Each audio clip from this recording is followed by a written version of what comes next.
Hey there everyone, this is Samuel Johnson and welcome back to the Steven Universe Retrospectives, and today we're going to be discussing episodes 75 and 76 of Steven Universe / the first episodes of Season 3, Steven's Birthday, and It Could Have Been Great. Now, Steven's Birthday is a bit of a filler / continuation, but it is still kind of in the overarching story, so I should still give a brief refresh as to what the hell's going on.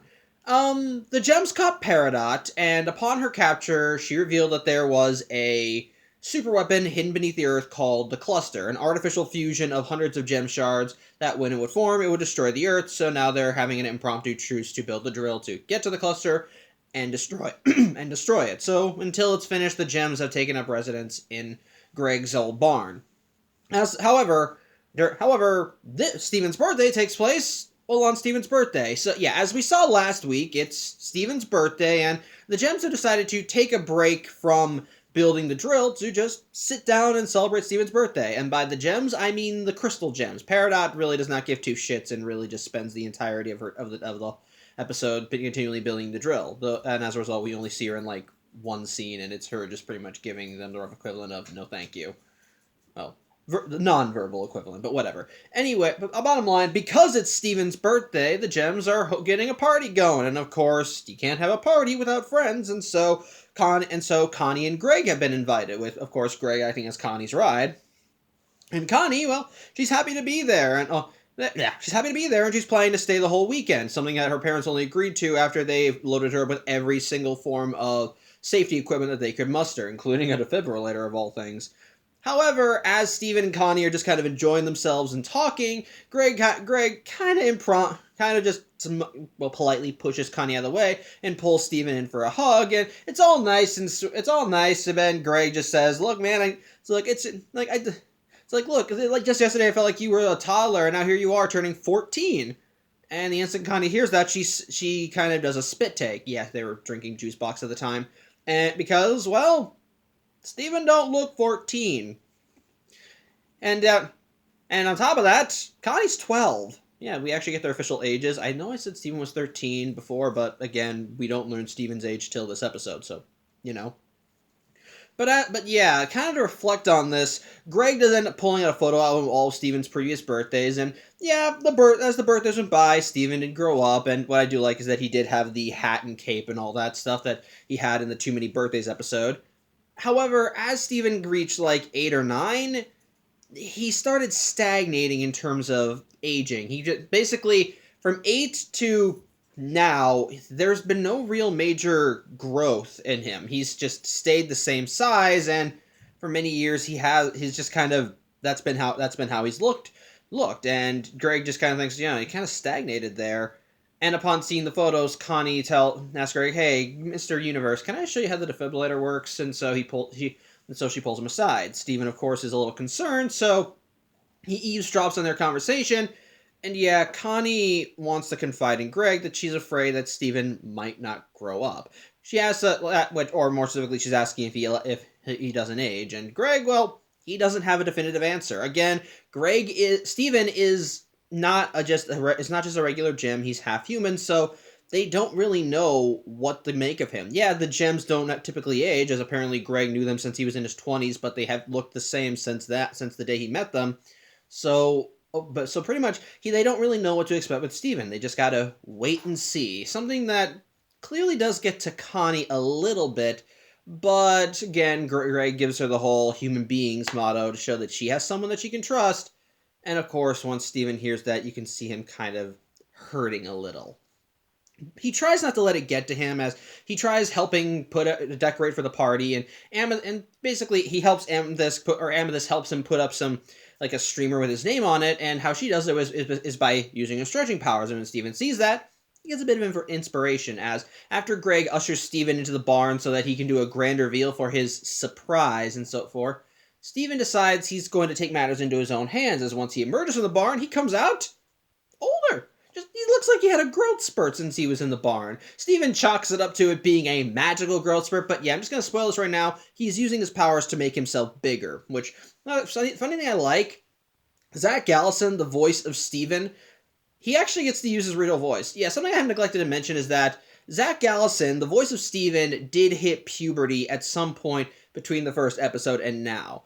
Unless you're really looking for it, I don't think you can actually find the moment he did, because after I think he hit puberty, he started doing a voice to make himself sound younger. It might have been after the Lapis Lazuli two-parter, but don't quote me on that. But pretty much ever since then, he's been doing a voice, so this is essentially having Steven be older has given him a chance to do his real voice, which I think is nice. And again, kind of a little hint of a future season or series, whatever. But bottom line, but anyway, that's just a little minor detail. Pretty much, it looks like Steven is gotten older, he's all happy about it, and so the Gems just kind of chalk it up as, oh, okay, cool, you got bigger, so let's have a party. So yeah, they go and party. Steven gets a gift from Connie, which is a pink shirt, which is unfortunately a little too small because now he's had his growth spurt. They try playing games, they have a dance, and yeah, it looks like that they're having fun, but unfortunately Steven's kind of having trouble keeping his current form stable, as at one point during the slow dance, after having a nice, cute, intimate moment with Connie, he has to run off and take a breather and shrink again because he's trying to maintain, because he can't keep it up. Unfortunately, he failed to do a spot check because the place he goes to take a breather is where Amethyst and Greg are, so they see him shrink down. And so when they realize what the hell he's doing, well, they have words for him. Steven tries stretching back and playing it off as it's nothing, but yeah, they pretty much see through him and realize that he's putting on a bit. But Steven says, no, I have to be older. I have to be older. I have to do it for Connie. I mean, what's going to happen when she grows up and becomes president? Is that going to make me first boy? No, I'm going to keep this together for as long as I need to. And while Greg and Amethyst say, no, this is probably a bad idea, he says, maybe we just need to wait and see, which, yeah, that's a nice bit of making you eat your words. As such, Steven and Connie continue to have more moments, and while Connie does confide in Steven that she's happy that he will grow up, that he'll get older, that she is relieved that they'll be able to grow up together, unfortunately the consequences kind of hit him immediately as Steven reverts to a baby. That's what happens. He turns into a baby, and upon Steven realizing it, well, he starts crying. And unfortunately, no matter what anyone does, he doesn't stop crying, and sadly, nobody really has a solution, and unfortunately, nobody has a solution to turn him back. So, the more they try stuff, the more he just continues crying, to the point where even when Greg and Connie take Steven out for a drive and try to distract him with some little kid stuff, it just seems to make things worse. And so, Greg at first says, okay, Connie, why don't I just take you home and you can come back when everything's settled. Connie instead decides, no, I want to be there for Steven. I don't know what's happening, but I want to stick by him. And this actually seems to calm Steven down a little. And so Connie says, look, I don't care what happens. I just want to be there for you, Steven. I don't care how old you look. I want to be there. I'll look after you. The Gems are still going to do stuff. I'm not going anywhere. And actually, that gets Steven to calm down. And so everything seems fine. And so everything seems to be calm for the moment. But the next day when Connie wakes up, Steven seemingly vanishes. She first thinks he just got smaller to the point where he was a zygote, but when she runs out, Steven's back to normal, and he's now wearing the shirt that she got him, and it fits perfectly. So they're all happy and content. They're all glad. Connie's glad that Steven's safe. Again, she reassures him that she doesn't matter how he looks. She just wants to be there with him. But as they're hugging, she knows he has a facial hair. So yep, there's a sign that Steven, in fact, will grow up, and so everyone is happy that, yeah, Steven will get older and he will change. So, all's well that ends well. So, but that also brings us to the plot and porn episode. Excuse me a sec. Sorry about that. Anyway, this brings us to the actual plot and porn episode. It could have been great. And at this point, the Gems are getting close to finishing the drill.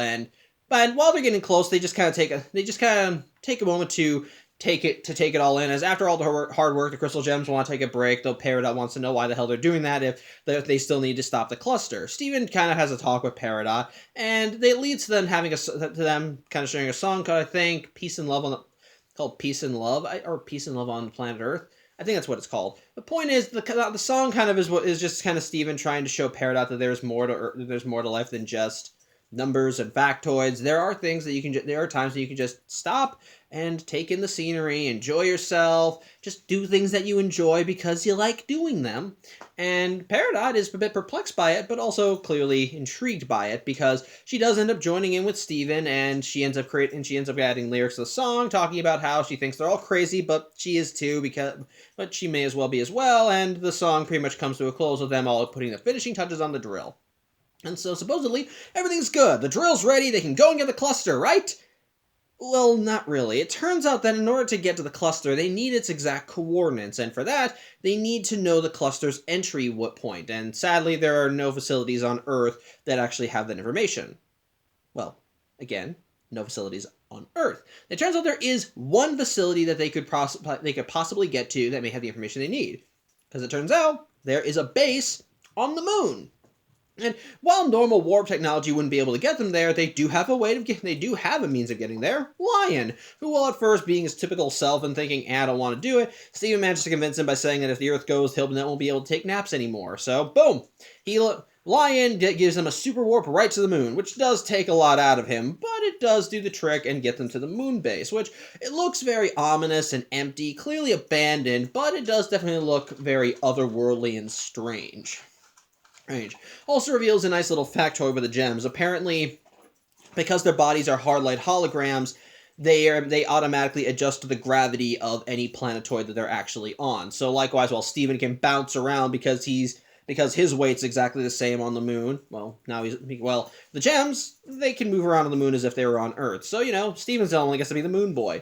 The point is, they begin exploring the place, and as they go through their exploration, they find two very interesting tidbits. One, the initial room they enter has murals for the diamonds, which I've talked about before, and Haley spoiled things for, but this is the episode that kind of tells what the diamonds are. They are the matriarchs of the gem empire, the head honchos, the ones that all other gems, regardless of their cut or status, pretty much live to serve, or at the very least, the ones that regular gems live to serve, aside from the crystal gems who told them to screw off.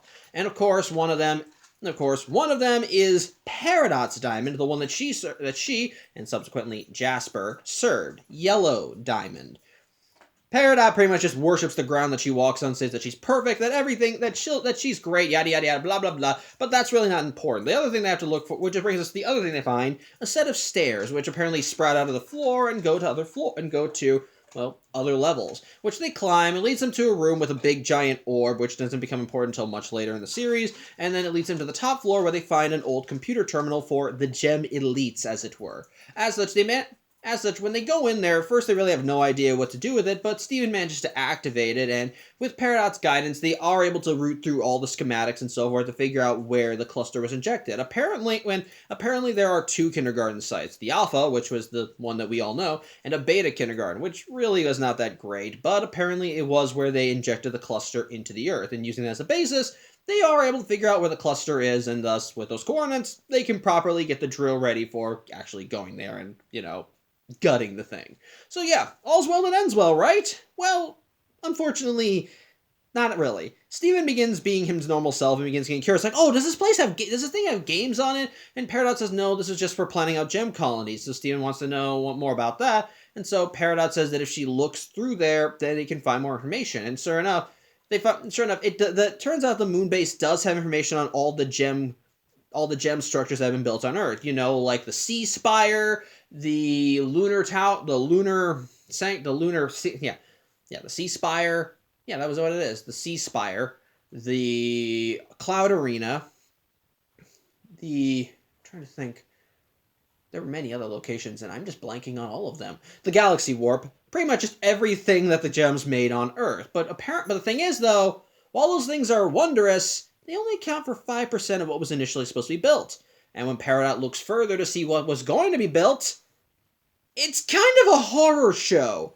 Essentially, the final plan for Earth was to just gut the whole thing. Just hollow it out, to strip it of all of its natural resources, and leave it as a giant husk that is pretty much just used as a hub for making more gems, galaxy warps. It would have been, like, for the gems, it would have been great, fantastic, superb. It would have been heaven on gem homeworld. But for the people of Earth, it would have been fucked. there would have been nothing there that could have sustained life. Everything on Earth would be extinct. And while Peridot is reveling and saying, wow, this was great, what were you thinking about shutting this down? The crystal gems are justifiably horrified, thinking that if this thing had been finished, then the Earth would have been just been dead. It would have been fucked. It would have been screwed. Any other synonym or acronym or whatever that can be used to describe what happened to the Earth, bottom line, Earth would have been dead. It would have been nothing. It would have just been a thing.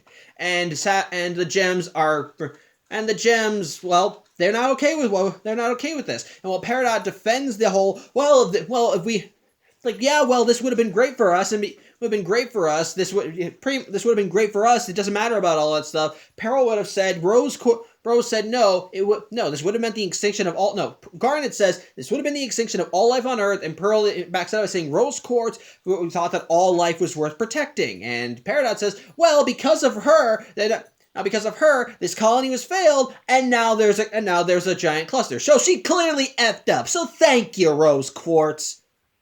I guess the gem's pissed. To the point where Garnet grabs her, tells Peridot that she is talking about things she don't understand, and she fully prepares to deck her in the face with one of her gauntlets. But Steven manages to calm the situation down enough to say, look, we got what we wanted, let's just go.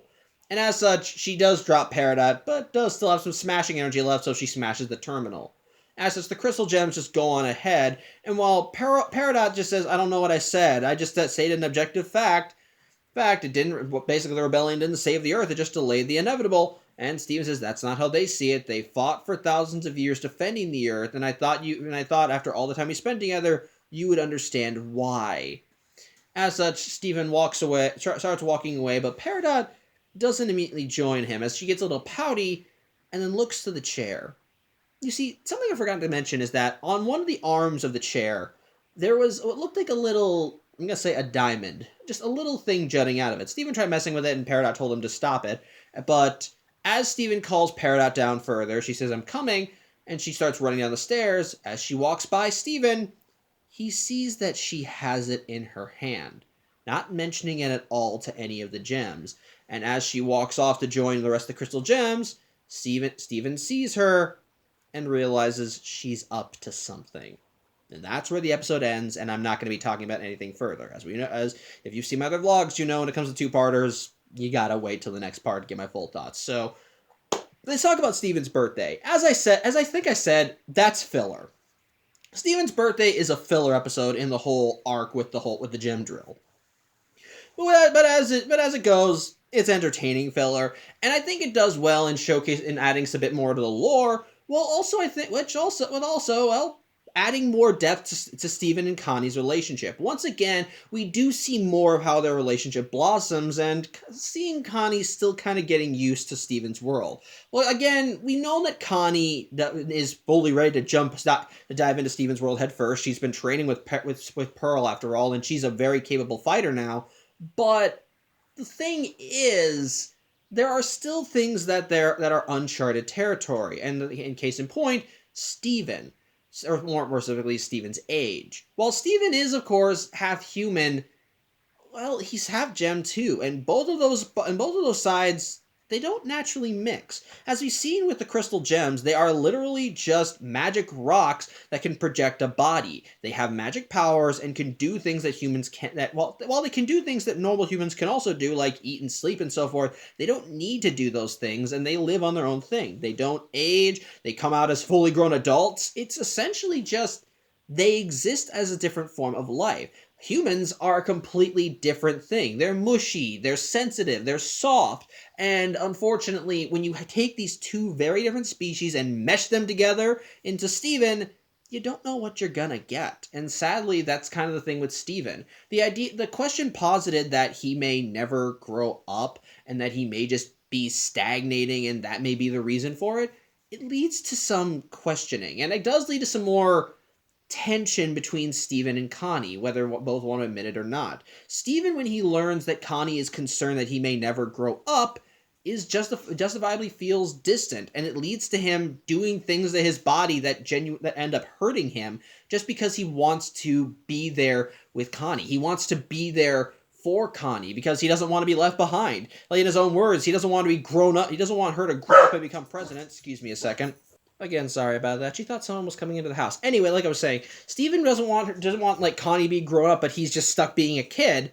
It really does, and you can see just how desperately Steven is fighting to try and still be a part of the world. Because again, as we've established, while Steven may be part human, he's still a gem. And again, as I said, gems just kind of operate in their own world. They operate very differently from humans. And while Steven, and as me and Haley talked about in previous vlogs, while Steven wants to be part of both worlds, because of his status as a hybrid, well, he doesn't fully belong in either. And as a result, there are times when he can feel alien among the gems, or among humans he can feel like the other. Even among the people he cares about. When he hears Connie and Greg do the whole human beings thing again, you can see how much it hurts him just that they have this thing that he technically can't be a part of. It's genuinely sad and kind of makes you feel more for him. But then likewise, when Steven begins putting pressure on himself to try and force himself into that role,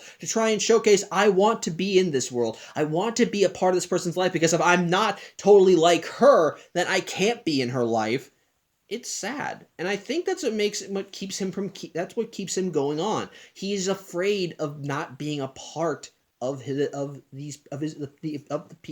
lives of people he cares about. And yeah, the gems are those people, but then there's Connie, there's his dad. He doesn't want them to just grow up while he just stays young forever. He doesn't want to be left out while they move on with their lives. It's genuinely sad, and it makes you feel sorry for the kid. And seeing him push himself so far genuinely makes you worried about him, to the point where when he does end up breaking down, and the fact that he's a baby, the fact that he starts crying, and the fact that he's crying, that's not him crying because, oh, babies cry. No, he's crying because he realized, no, I effed up. She's never going to want to be around me again. He's afraid. He's scared. It isn't until Connie affirms to Steven, no, doesn't matter what age you are, how you look, I want to be a part of your life, that Steven begins calming down. When he finally realizes, no matter what happens to him, he and Connie will never be apart, that Connie will always want to be a part of his life, and there's no risk of losing her. It's sweet. I like it. And by the end, when Steven finally does revert back to normal, it really does. It's nice because he kept trying to change himself for her, but at the end of the day, she says, I like you just the way you are. Whether it be growing up or if you stay a kid, I want to be a part of your life. And it's sweet. I like it. And it just gets you in the feels, and it does show, and does add more to the whole Steven growing up too, especially since he's mastered his powers enough to age himself up slightly. So yeah, overall, Steven's birthday is nice. A cute episode, nice filler and so forth. As for it could have been great. This is definitely one of those build-up episodes, because you can feel the plot threads coming to a head at this point. You can, like, when Peridot, because at this point, the gems are getting close to finishing the drill. They're almost ready to go and take on the cluster, but there's still a little bit more left to go. There's still some things they need to do first, and one of those things is, well, getting the coordinates. You can tell that things are coming to a head, but what makes it better is that you can feel that the character development of Peridot is also coming to a head. Sorry, I had something to eat before I started recording. Case in point, when Peridot, because you can see Peridot's relationship with the gems has definitely become a lot more familial, more friendly. And it really does make everything feel much stronger when you see her actually more willing to engage with the gems. It's clear she's still on edge a little, but you can see her getting more comfortable working with them, more comfortable sharing good times with them, having a laugh with them, singing with them. She's a lot more friendly to them, and you can see that the changes are still in place. It's just that she needs that extra push, and you can see that it's almost there. It's getting there. But at the same time, it still establishes that there is still one more wall in the way. She's become familiar with the gems. She's become friendly with the gems. And it's clear she's happy being on good terms with them. But as she herself stated, gems live to serve the diamonds. And from her reaction when she saw Yellow Diamond's mural on the moon base, she still holds the diamonds in high regard. And unfortunately, As a result of that, she is still very much willing to go side with her home versus her friends. And that's showcased when she sees what Earth could have become. She looks at the Earth and thinks, this could have been great. It could have been, like, seeing this, it could have helped our colony in the long run. And you can see, and that it could have helped our colony. Yeah, all these people would have died, but it would have been better but it would have been better for us. But then likewise, you see the gems get justifiably angry because it's pretty much just her saying, yeah, it's like, yeah, we can definitely let everybody on Earth die if it means that the Empire survives. And the gems, well, they're justifiably horrified at that and angry when Peridot further goes on to say that them fighting the way they did just ultimately delayed the inevitable and was worthless. It's like a big slap in the face and creates tension. It creates great tension because you see all the progress Peridot's made, but there's just this one one thing that unfortunately is still holding her back and still putting up a wall between her and the crystal gems. Because despite all the progress Peridot's made, as long as she is loyal to Homeworld and is willing to still go along with their plans, it still makes her an enemy. It creates good tension, great tension, because you know that despite everything they go through, all it will take is one little action and everything can be undone. The tapestry can unweave. And so seeing Peridot grab the communicator and walk off, it creates a sense of dread because you don't know what she's doing or why she's doing it. And so you think that at the end of the day, despite everything that she's gone through, she might be up to something again. That she, despite how close and chummy she's gotten with the gems, she is very much still willing to throw them under the bus. And you can see that you can see the anger in Steven's face when he realizes that Peridot is still keeping things from them that could potentially hurt the Earth. It's great. It adds a great amount of tension and build up for the climax that's going to come next episode. Yeah, the gems drill stuff, that's still going to be resolved late. That's still going to be resolved. That's still the big plot point. But the Peridot stuff, you can sense the end is coming. You can sense things are going to finally come together and things are going to change. And Peridot has to ultimately choose a side. And the way things are going, the way that she's developed, and the way that this little twist has been added, it definitely makes you excited for what's going to happen, and also keeps you on edge as you wonder what's going to happen. The pieces are in place. All that needs to be done is for someone to make a move, and it's honestly really good and definitely has a way of keeping your attention. So yeah, overall, it's a good episode too. Really good. Keeps the stakes high. Keeps you on the edge of your seat, wanting to know what happens next. It's the end. Yeah, overall, both episodes are good. Steven's birthday was a nice little filler arc that added more to Steven and Connie's relationship. While it could have been great, showcases how far Peridot's come, while also creating enough tension for the inevitable climax and keeping you on edge as to what's going to happen next. So overall, yeah, both are good episodes. Both are enjoyable. So yeah, I think that's about it. That's all I have to say. So thank you for watching. I'm Samuel Johnson, and I'll see you next week where we finally see Peridot's character arc come to its climax, and we'll see which side he inevitably chooses. So till then, I hope you have a good night, stay safe, and take care.